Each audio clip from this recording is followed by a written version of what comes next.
ఆయన ఆశయాలు మనకు 100వ సంవత్సరంలో పూర్తయినట్టుగా మేము ఒకసారి గమనించాలి. కశ్మీర్లో 370 ఆర్టికల్ సెక్షన్ 35 యాక్ట్కు శ్యామ్ ప్రసాద్ ముఖర్జీ, దీన్ దయాళ్ ఉపాధ్యాయ, బలరాజ్ మకోకు వాళ్ళతో పాటు వెళ్తే వీళ్ళని బయటికి పంపించి శ్యామ్ ప్రసాద్ ముఖర్జీని కశ్మీర్ జైలు వేస్తే బలిదానం చేసి 2019లో మనం 370 ఆర్టికల్ రద్దు చేసినాం, 35 యాక్ట్ సెక్షన్లు రద్దు చేసినాం. ఈరోజు అక్కడ చూస్తే రాజ్యాంగం అమలు అవుతుంది. అక్కడ రిజర్వేషన్స్ లేవు అనగారిన వర్గాలకు. మీకు ఈ విషయం మీకు ఎందుకు వచ్చిన వాళ్ళకి అర్థం చేసుకోవాలి. రిజర్వేషన్ అని బంద్ అయినాయి. ఈ రోజు కూడా రిజర్వేషన్స్ మళ్ళా నేషనల్ కాంగ్రెస్ ప్రభుత్వం వచ్చిన తర్వాత రిజర్వేషన్స్ కి వ్యతిరేకంగా మొన్న పెద్ద ఉద్యమం జరిగింది.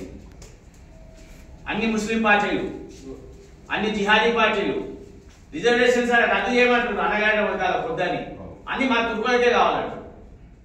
ఇక్కడనేమో అమిత్ షా ఏదో ఏమనందే అన్నదని దేశమంతా ఉద్యమం చేస్తారు. సిగ్గులేని వాళ్ళందరూ కూడా వాళ్ళెంబడి పోతున్నారు.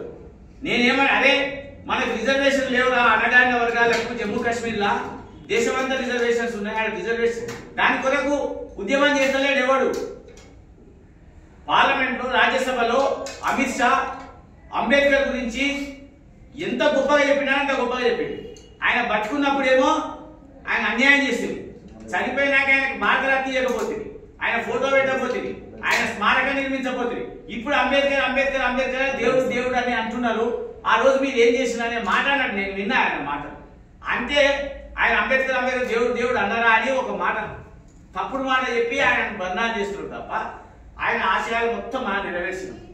అంబేద్కర్కు అనుకూలంగా ఉన్నటువంటి టెండేజీ దత్తోపంత్ టెండేజీ బిఎంఎస్ స్థాపించాడు. ఈయన కన్సర్ ఇట్లా చేసినటువంటి మనను అబద్ధాలతోటి ప్రచారం చేసి ఈరోజు దేశవ్యాప్తంగా నేను అమిత్ షాకు వ్యతిరేకంగా ఇదంతా చేసి రిజర్వేషన్లను ఈరోజు జమ్మూ కాశ్మీర్లో 75 సంవత్సరాల తర్వాత ప్రారంభించినటువంటి పార్టీ ఈ ఉందంటే అది కేవలం భారతీయ జనతా పార్టీ నరేంద్ర మోడీ ప్రభుత్వం వాజ్పేయి యొక్క ఆశయాలు నెరవేరినాయి. కాబట్టి నేను అంటున్నా అనగారిన వర్గాలంతా ఎవరెవరు ఉండాలి? భారతీయ జనతా పార్టీ వెంబడి ఉండాలి. ఎందుకంటే వారికి రిజర్వేషన్స్ కల్పించి దాన్ని పకడ్బందీగా అమలు చేస్తున్నటువంటి పార్టీ దేశంలో ఏదైనా ఉందంటే కేవలం భారతీయ జనతా.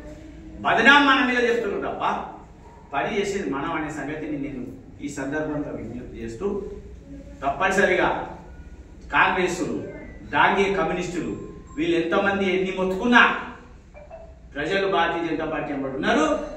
అనగారిన వర్గాలను ఉద్ధరించేదాకా ఈ పార్టీ విశ్రమించదు. నరేంద్ర మోడీ విశ్రమించడు, అమిత్ షా విశ్రమించడు, మనం కూడా విశ్రమించొద్దు.